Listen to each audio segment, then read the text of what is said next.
Take over. See to him.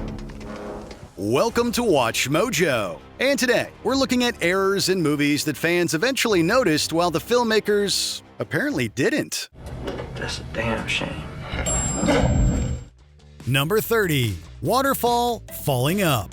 Anaconda. A film as ridiculous as Anaconda requires some suspension of disbelief, but there's a particular logic-defying shot that's sillier than any snake attack. Around the third act, the boat gets stuck near a waterfall. Our heroes eventually get back on course, but tell us if anything seems odd as the boat backs out. It isn't backing away, but rather moving toward the waterfall. The footage is being played in reverse. This is evident from the waterfall, which flows upward rather than downward. It's absolutely beautiful. Honestly, this would be a clever use of footage available if it weren't for the waterfall breaking Newton's law of universal gravitation. Maybe the filmmakers figured that we'd be too entranced by the magnetic performances of J-Lo and Ice Cube to notice. Wrong. Number 29. Puppeteer Head. The Dark Crystal. This dark fantasy stands out as one of Jim Henson's most ambitious projects, creating an entire world populated by puppets and animatronics without a human in sight. Well, for the most part. As cleverly concealed as the puppeteers are for much of the film, one literally rears their head as our gelfling hero Jen searches for the astronomer Aughra. To the home of all gravity. Some directions. While passing a rock on the mountain, someone's hairdo can be briefly seen under Jen. This was presumably Henson himself, who performed as Jen. Follow the greater sun for a day. Whoever it was, they popped up not once, but twice in the same shot. The top of the head almost blends in with the rocky terrain. Once you see it though, the illusion is broken, if only for a moment. Number 28. Watch Your Step. A Nightmare on Elm Street. Coming out during a pre-CGI era, A Nightmare on Elm Street still has some of the most inventive practical effects in the slasher genre. Although many of the effects hold up, there are a few instances where we're reminded that this film only had a $1 million budget.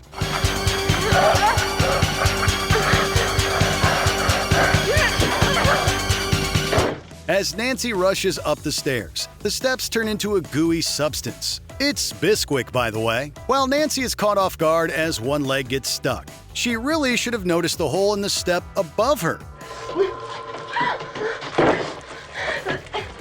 As creepy as this effect is at first glance, it's kind of ruined when you spot the poorly hidden hole where Nancy needs to make her next mark. Running upstairs in scary movies never ends well.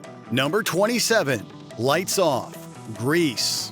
Before beauty school dropout Frenchie is paid a visit from her guardian angel, she has a heart-to-heart with Vi, the waitress. Vi, literally, has a full plate on her hands as she closes for the night, having to flip the light switch with her elbow. The thing is that she just misses the switch, unable to reach it. Regardless, the lights still go out. Vi? I dropped out. Maybe Vi forgot to pay the electric bill. Maybe Frenchie is already dreaming, or perhaps Vi has a guardian angel of her own. In any case, this is one mistake that surely left the filmmakers red in the face and pink in the hair. Number 26. Needs some ironing out. Forrest Gump. One of the most touching scenes in this Best Picture winner sees Forrest reunite with Jenny, who reveals that they have a son. The scene is such an emotional powerhouse that it's easy to overlook this continuity error. When Forrest enters Jenny's home, an iron stands upright on the board. Is this your house? Once Haley Joel Osment arrives as Forrest Jr., the iron is suddenly sitting face down. Hey. Hi. Hey, you. This is my old friend from Alabama. How'd you do? Then, as Forrest sits to watch Sesame Street with his son, the iron is back up like it was before. The first stage, Bert is planning to write a story. So you can't just send him to write a story. We'd like to think that between telling Forrest that he's a father, Jenny simply felt the urge to get some ironing done at record speed. If that's the case, she would be even faster than Forrest. Number 25. Lost Your Wig, King Kong. The original King Kong is a cinematic landmark, although its depiction of the Skull Island locals feels dated in more ways than one, even if you were to look past the racial stereotypes that were common at the time. It's hard to ignore this wardrobe malfunction. It's pandemonium when Kong approaches the giant gate.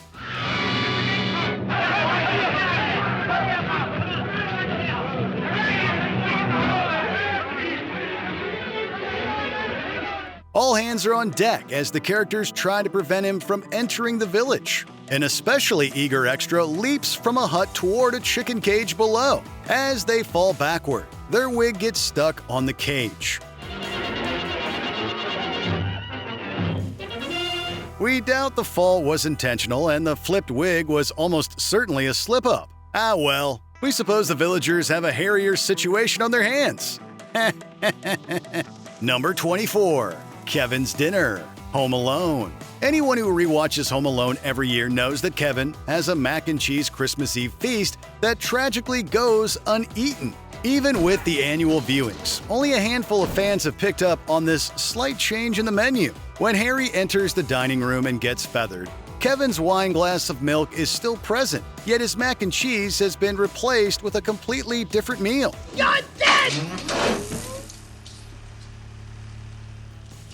Perhaps Kevin found time to eat his mac and cheese between setting off booby traps, but he was still hungry. In any case, the table is covered in feathers the next time we see it, so unless Kevin likes his poultry unplucked, he'll need to prepare something else. Number 23. Not a Cloud in the Sky? The Sound of Music. The Sound of Music contains one of the most sweeping shots in cinema as the camera zooms in on Julie Andrews atop a hill.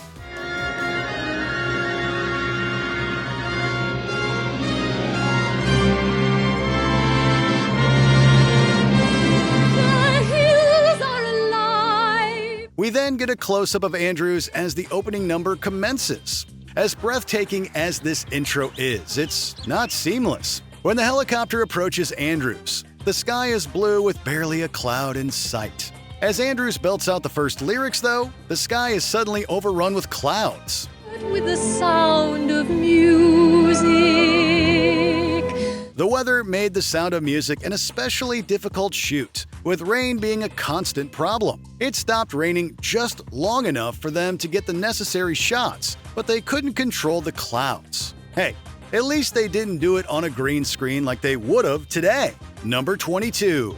That's a glitch. The Matrix. We're shocked that Bill Pope didn't get an Oscar nomination for his cinematography in The Matrix, which has no shortage of shots that stick with us even years later. Even with Pope's expertise, there was an occasional glitch. The most famous example is when Morpheus shows Neo the door.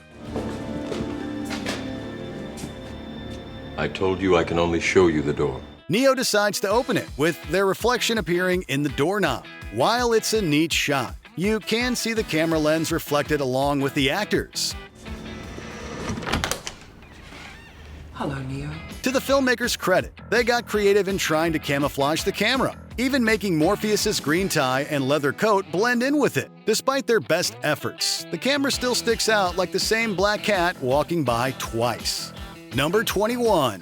Road Warrior, Braveheart. If you're looking for a history lesson, Braveheart just barely meets the criteria. Mel Gibson's epic takes numerous creative liberties. For example, the film depicts the Battle of Stirling Bridge, but the bridge isn't present.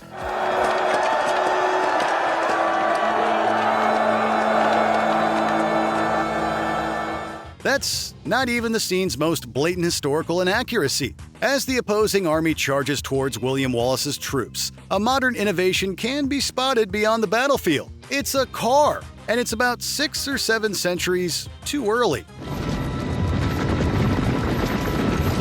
While this doesn't take away from how awesome the battle is, imagine how much cooler it would have been if Wallace got in the car and started plowing through his enemies, Mad Max style. They may take our lives, but they'll never take our Fords.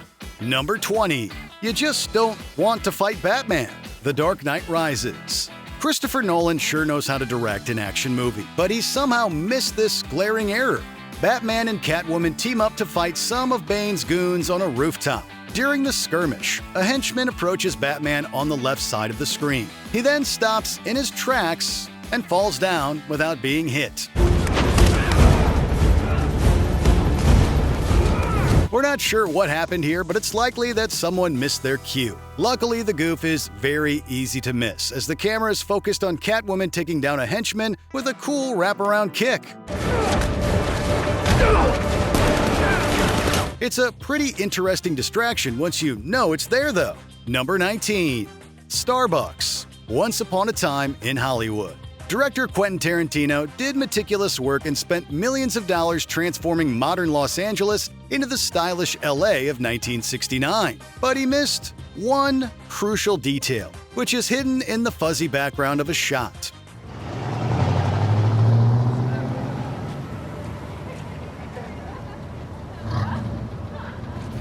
While out about town, Sharon Tate decides to watch her own movie at the Fox Bruin Theater. This scene was filmed on location and the theater is now across from a Starbucks. The sign for this Starbucks can be seen while Sharon talks to the box office attendant, despite the famous coffee chain not existing until 1971.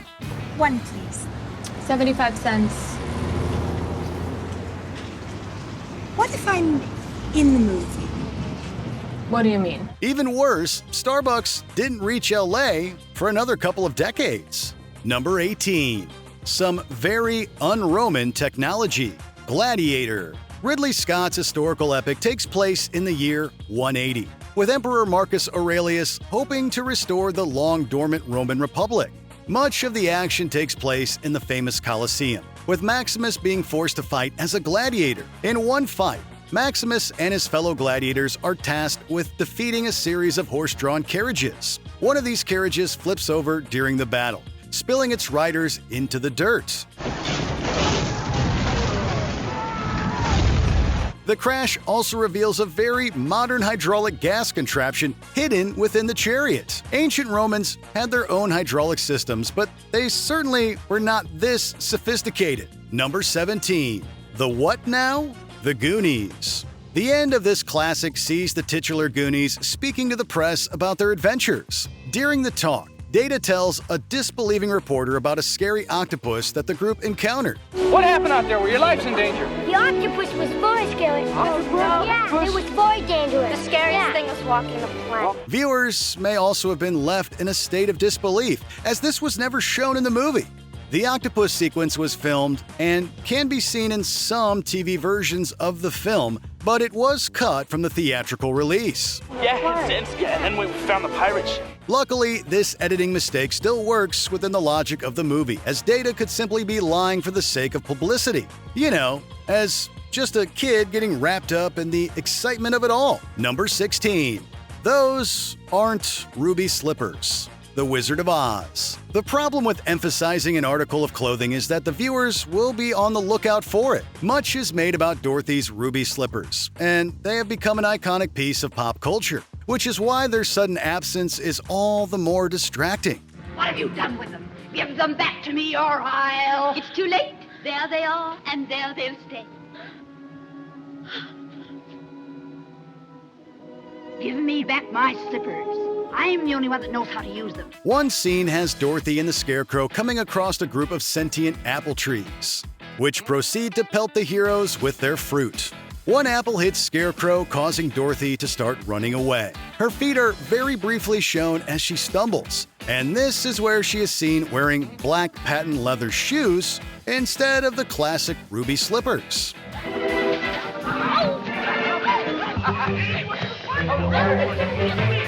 When we see her again, the ruby slippers are back.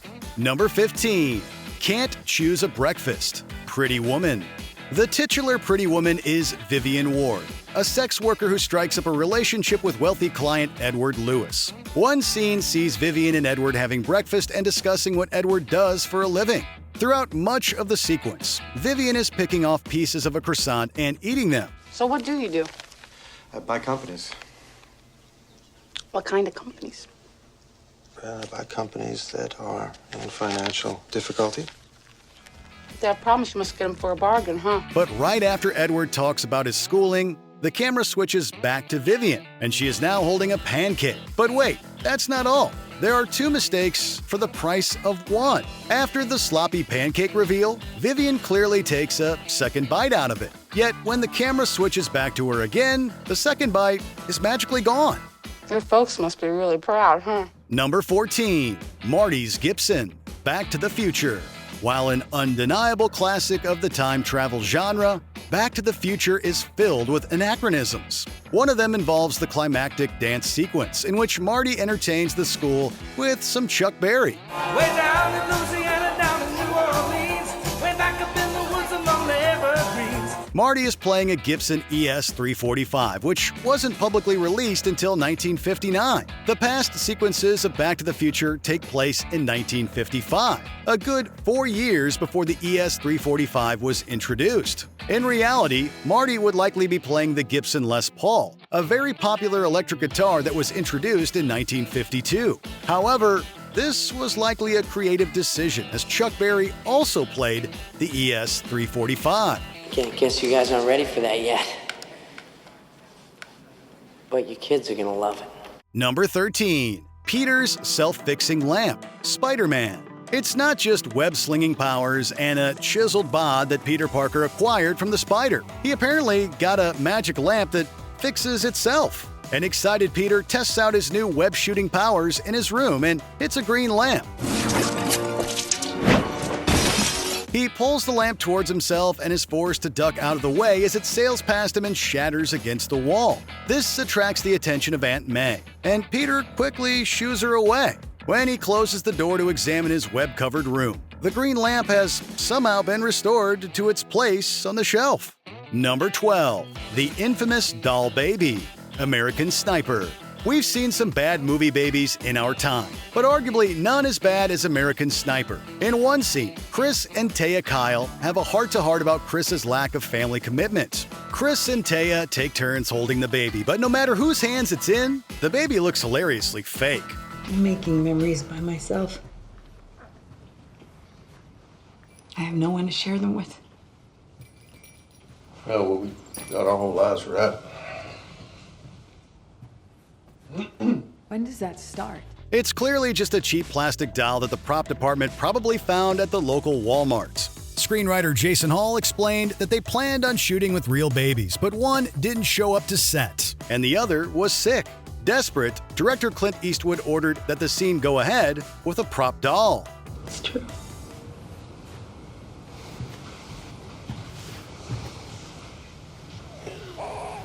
Number 11. No sweeping here. Quantum of Solace. Working as a background extra usually means blending into the scenes and not drawing any attention to yourself. But even performing simple tasks can steal focus depending on how they're done. An extra on Quantum of Solace nearly stole Bond's thunder with one ridiculous act.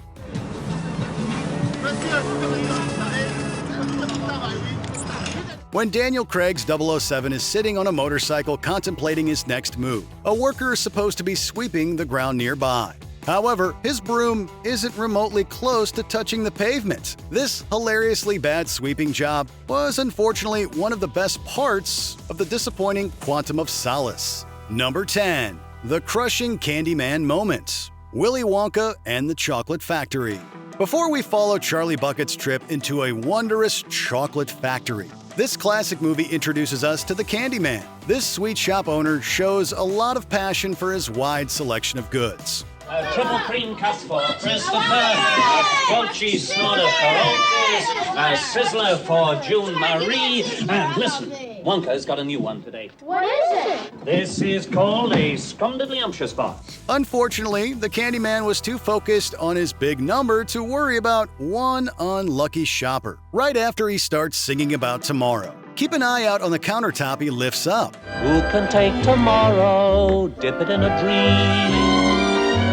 Separate the sorrow and collect up all the cream. The Candyman. The ledge bops one of the waiting children in the chin just before they all head past him.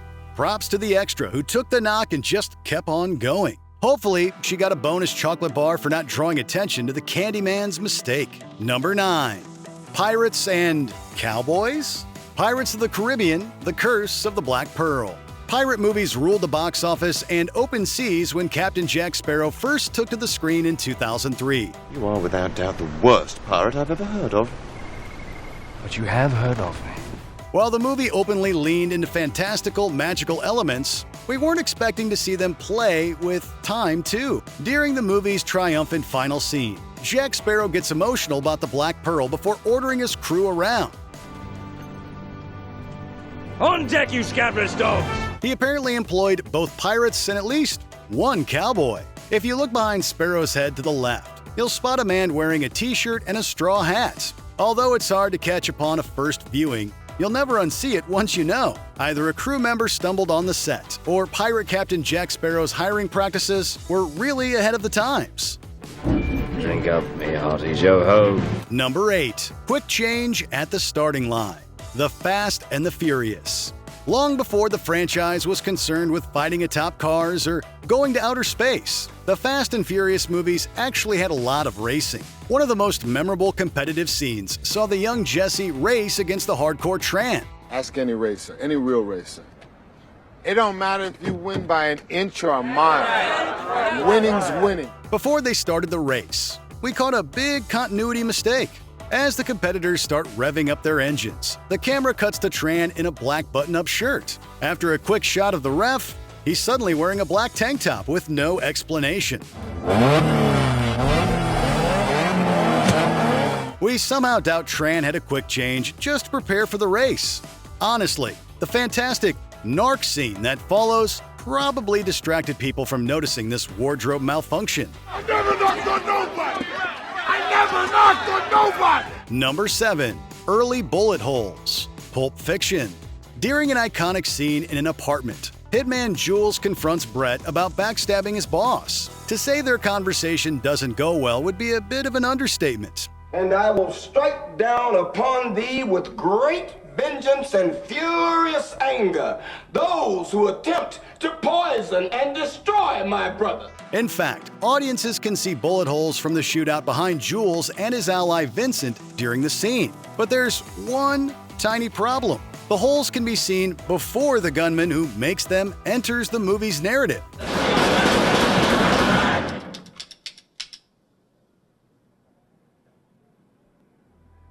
It's hard to tell whether the cameraman missed this detail, the scenic department got a little too eager, or the editor accidentally used this angle. But regardless of the explanation, we agree with Jules that something extraordinary was going on with those bullet holes. This was divine intervention. You know what divine intervention is? Number 6. A Boy Sees a Surprise Coming. North by Northwest. Released in 1959. Alfred Hitchcock's North by Northwest is a great spy thriller that still holds up today. One of its most suspenseful scenes takes place in a cafeteria. Just a second, you. Stay away from me. Let go. During the sequence, Eve pulls out a gun and surprisingly shoots Cary Grant's Roger Thornhill. But there's one character that definitely knew this violent moment was coming. There's a young boy in a blue shirt sitting in the background to Eve's right. Before she pulls the trigger, he plugs his ears in anticipation of the gunshot. You little fool. You just stay away from me.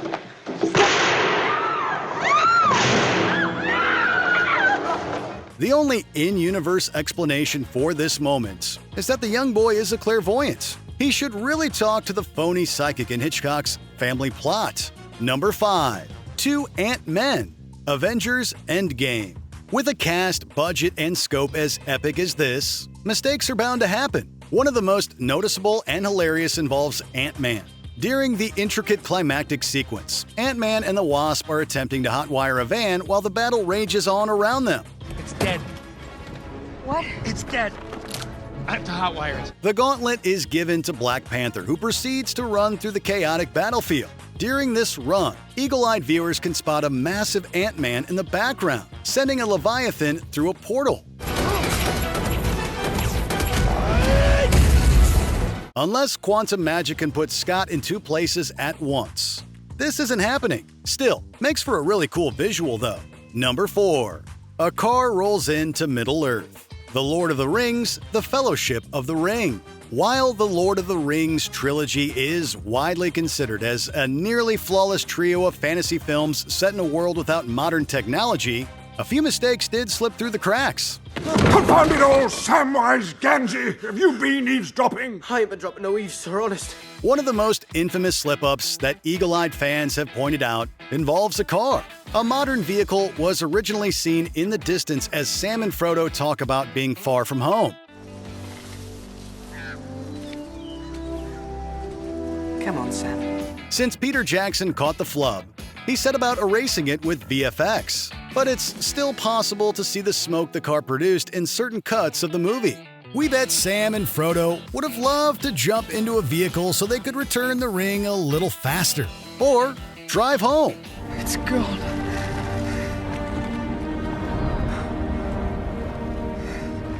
It's done.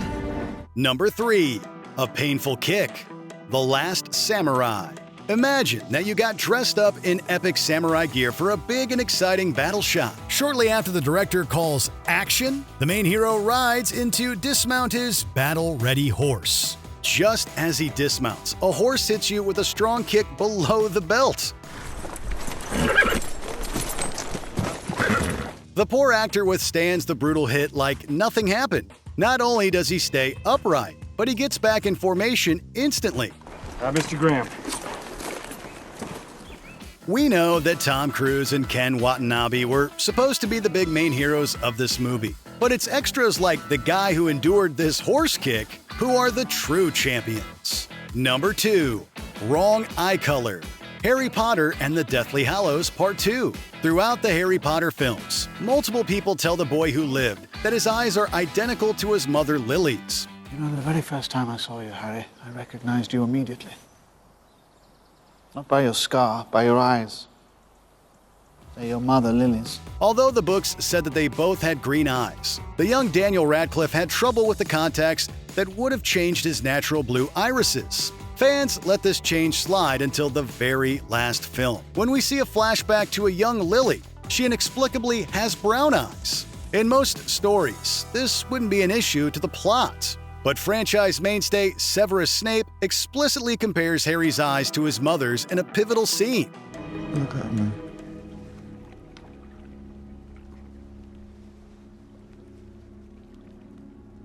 You have your mother's eyes. Did the young Lily have the same eye contact problem as Radcliffe did? Or was this an honest slip-up? Either way, die-hard fans will never let this eye color fiasco go. After all this time. Always. Before we continue, be sure to subscribe to our channel and ring the bell to get notified about our latest videos. You have the option to be notified for occasional videos or all of them. If you're on your phone, make sure you go into your settings and switch on notifications. Number 1. A Stormtrooper hits the wrong target. Star Wars Episode 4. A New Hope. Although most Stormtroopers rock a similar white ensemble, a few of them have stood out as unique throughout the franchise. Look, sir, droids. One of the funniest members of this group of soldiers appeared in A New Hope. When a group of stormtroopers enters the chamber previously occupied by our rebel heroes, one of them bumps their head against the top of the door. Take over. See to him. It instantly makes the intimidating soldiers more incompetent than their terrible aim would suggest. Instead of trying to cover up this gaffe, George Lucas later drew attention to it with sound effects. He also had Jango Fett make a similar head bonk in Attack of the Clones. We give a lot of credit to Lucas for having a sense of humor about a Stormtrooper mistake. Did you catch any of these movie mistakes we missed? Let us know in the comments.